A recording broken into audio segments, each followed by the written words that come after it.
A ponte Rio-Niterói, ela é muito mais do que só concreto e aço, né? É um verdadeiro ícone da engenharia brasileira.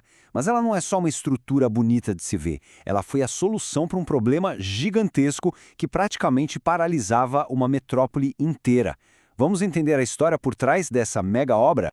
Ok, para a gente ter uma noção do tamanho do impacto, é só olhar como era a vida antes. E do Rio a Niterói era uma verdadeira odisseia. Ou se encarava uma volta de mais de 2 horas dirigindo por 120 quilômetros para contornar a Bahia, ou então tinha que enfrentar a fila e a lentidão das balsas. E aí, de repente, a ponte transforma esse perrengue todo numa viagem de 15 minutos. 15! Foi uma mudança que, nossa, transformou completamente o dia a dia da região.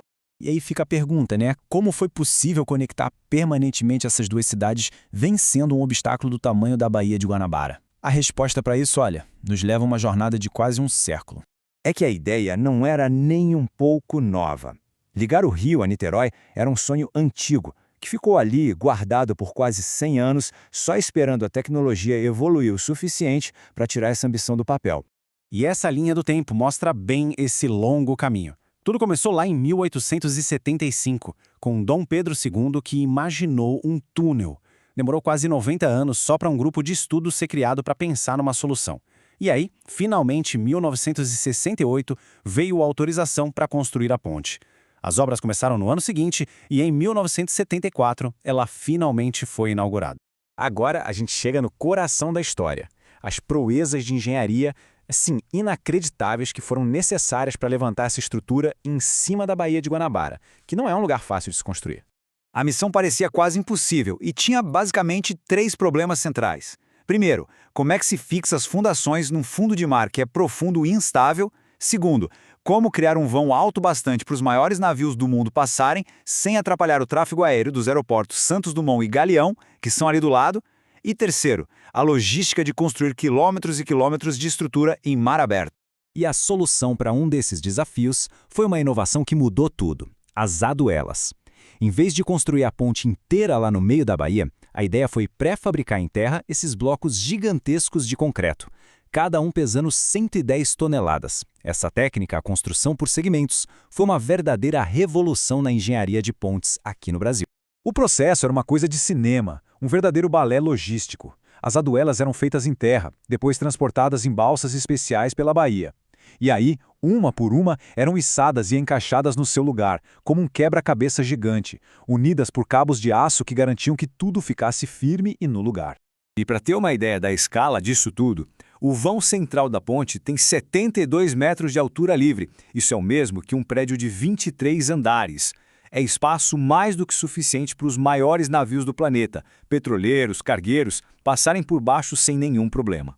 E a quantidade de material usado é simplesmente absurda. Pensa só, se a gente empilhasse todos os sacos de cimento usados na obra, um em cima do outro, a pilha seria 800 vezes mais alta que o Burj Khalifa, que é o prédio mais alto do mundo. É uma analogia que dá um nó na cabeça, né? Mas ajuda a entender a dimensão do projeto. Os números finais do projeto são impressionantes. São quase 13,3 quilômetros de comprimento total. Uma força de trabalho com cerca de 10 mil pessoas. Um custo final de 800 milhões de cruzeiros na época. E, um dado muito triste, 33 mortes foram registradas oficialmente durante os 6 anos de construção. Mas, acredite, quando a ponte finalmente ficou pronta, um desafio novo e super dramático apareceu. Aquela obra-prima da engenharia tinha um segredo perigoso e bem assustador. O fenômeno era realmente perturbador. Em dias de vento mais forte, o vão central da ponte começava a balançar para cima e para baixo. E não era pouco não. Os movimentos chegavam a quase 1 metro. Imagina o pânico de quem estava passando por ali. Isso, claro, forçava o fechamento da ponte por segurança. E por 30 anos, a ponte conviveu com essa vulnerabilidade. A grande obra-prima tinha uma falha que podia ser fatal. Era um verdadeiro pesadelo para os engenheiros que a projetaram. Mas como resolveram isso? A solução foi prata da casa. Veio de engenheiros brasileiros da UFRJ. Eles criaram os atenuadores dinâmicos sincronizados, o ADS. O nome é complicado, mas a ideia é genial. Basicamente, instalaram um sistema de molas com contrapesos de aço bem pesados dentro da estrutura. Quando a ponte balança para baixo, os pesos sobem. Quando ela sobe, os pesos descem. Um movimento anula o outro. Simples e brilhante. E o resultado, um sucesso absoluto. O sistema ADS foi instalado em 2004 e reduziu as oscilações em 80%. A ponte finalmente ficou segura em qualquer condição de vento, resolvendo de vez o maior problema da sua história. Com esse problema resolvido, a gente pode olhar para o impacto e para o legado que essa ponte deixou e ver como ela mais do que cumpriu sua promessa. O sucesso da ponte é algo contínuo e inegável.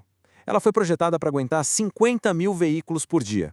Hoje passam em média 150 mil. Ou seja, ela suporta todos os dias o triplo da sua capacidade original. Impressionante. E o legado dela é imenso. Ela continua sendo a maior ponte do Hemisfério Sul, ainda detém recordes mundiais de engenharia, revolucionou o jeito de se construir no Brasil, é uma artéria vital para a economia da região e, acima de tudo, virou um símbolo de superação, da capacidade da engenharia brasileira. A história da Rio-Niterói é, no fim das contas, sobre resolver um problema que parecia impossível. E isso nos deixa com uma reflexão: quais são os grandes desafios de hoje, cuja solução vai definir o nosso futuro, assim como a ponte definiu seu tempo?